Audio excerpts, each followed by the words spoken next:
Hello students, welcome to GRD classes. और आज के इस लेक्चर में हमारा पिछली क्लास के वाला that is kinetic theory of gases से रिलेटेड टॉपिक है, that is kinetic interpretation of temperature. तो आज का जो टॉपिक रहेगा वो रहेगा काइनेटिक इंटरप्रिटेशन ऑफ टेम्परेचर। जैसा कि हमने लास्ट क्लास में पढ़ा था कि जो प्रेशर और काइनेटिक एनर्जी की रेशियो होती है वो 2/3 होती है। और प्रेशर एक्सर्टेड बाय गैस कितना आया था? 1/3 रो वी बार का स्क्वायर। इसमें जो वी बार है that is mean square velocity है मॉलिक्यूल की। तो ये हमने बनाया था कि एक्स एक्सिस और वाई एक्सिस और जेड एक्सिस की जो वेलोसिटी थी उन सबका हमने क्या ले लिया था? मीन ले लिया था। इसलिए हमने इसको 1/3 रो वी स्क्वायर लिख दिया था। तो आज की क्लास का टॉपिक रहेगा काइनेटिक इंटरप्रिटेशन ऑफ टेम्परेचर, जिसमें हम एक रिलेशन निकालेंगे। किस किस का? एवरेज काइनेटिक एनर्जी का और एब्सोल्यूट टेम्परेचर का। तो स्टार्ट करते हैं। तो हम मान लेते हैं कि हमारे पास एक मोल की कोई एक गैस है। तो कहता है कंसीडर, या you can say let us consider 1 mole of a gas, 1 mole of a gas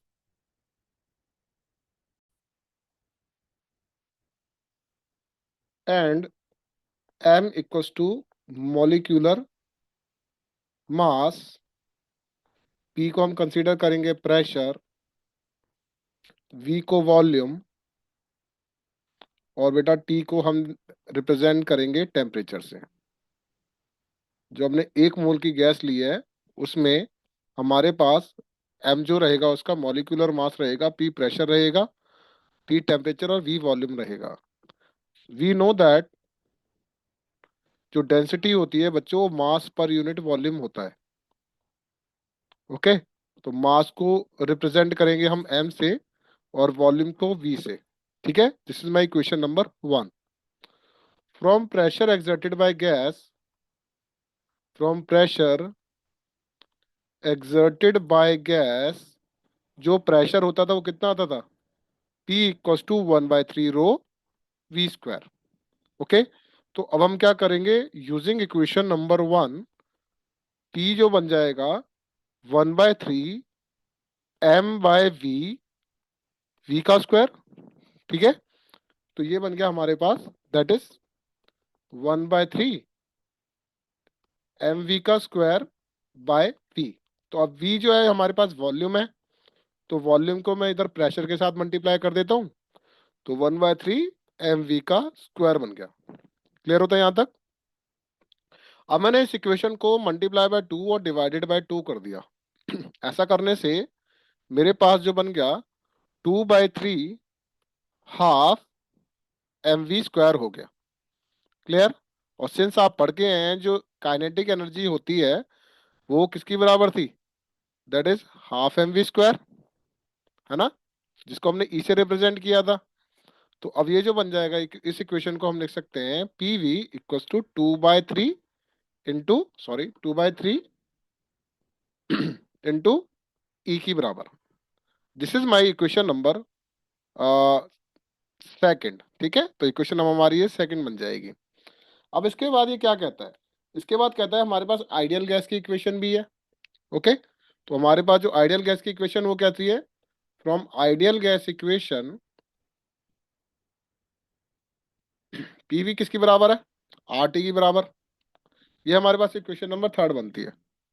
तो अब हम इन दोनों इक्वेशन को अगर इक्वेट कर दें तो using equation number second and third, 2/3 ई किसकी बराबर बन जाएगा? आर टी की बराबर बन जाएगा। अगर 2/3 ई आर टी की बराबर बन गया तो ई किसकी बराबर बन गया? 3/2 आर टी की बराबर बन गया। आप सभी बच्चों को पता है कि K B into N A that is R gas constant की बराबर था, है ना? अगर आपको इतनी नॉलेज है तो यहाँ पर ये जो E equals to 3/2 R T आया है ये मीन काइनेटिक एनर्जी है 1 मोल ऑफ अ गैस की। क्या है ये? मीन काइनेटिक एनर्जी है for 1 mole of a gas molecule, ठीक है ना। अब वो ये कह रहा है कि अगर एफ एन ए रिप्रेजेंट कर रहा है एवोगैड्रोज नंबर को, ठीक है, तो मैं यहाँ पर ई बार निकाल सकता हूँ, that is mean kinetic energy per molecule आ जाएगा ये, that is E by N A. और you can say 3/2 R T by N A. तो आर बाय एन ए जो बच जाएगा ये बोल्ट्जमैन कांस्टेंट बन जाएगा, के बी इंटू टी हो गया, ठीक है। तो ये मेरे पास जो एनर्जी आ जाएगी that is mean kinetic energy per molecule कहलाएगी, 3/2 बोल्ट्जमैन कांस्टेंट इंटू उसका एब्सोल्यूट टेम्परेचर। तो ये रिलेशन मेरा था एवरेज काइनेटिक एनर्जी का और टेम्परेचर के साथ डायरेक्टली रिलेशन था। अब इसके बाद वो क्या कह रहा है कि ये जो मीन काइनेटिक एनर्जी है वो हाफ एम वी स्क्वायर की भी बराबर है, जिसमें ये जो वी है ये स्क्वायर मीन वेलोसिटी है, क्लियर। और इसी को मैंने किसके साथ इक्वेट कर दिया, 3/2 केबीटी के, केबीटी मतलब ये that is Boltzmann constant into absolute temperature. तो 2 से 2 कैंसिल आउट हो जाएगा। तो यहाँ पे ये एम कैपिटल मॉलिक्यूलर मास बना रहे हैं, तो वी स्क्वायर जो हो जाएगा 3 KB इंटू टी, ठीक है। अब यहाँ पर जो बन जाएगा KB into T divided by M हो गया, है ना। अब ये जो बन जाएगा यहाँ पर, अगर मैं रूट मीन स्क्वायर वेलोसिटी निकालना चाहता हूँ तो ये बन जाएगा under the root of V का स्क्वायर, और you can say under the root 3/m into Boltzmann constant into absolute temperature. तो यहाँ से जो रूट मीन स्क्वायर वेलोसिटी है वो directly proportional to root of temperature की बराबर है।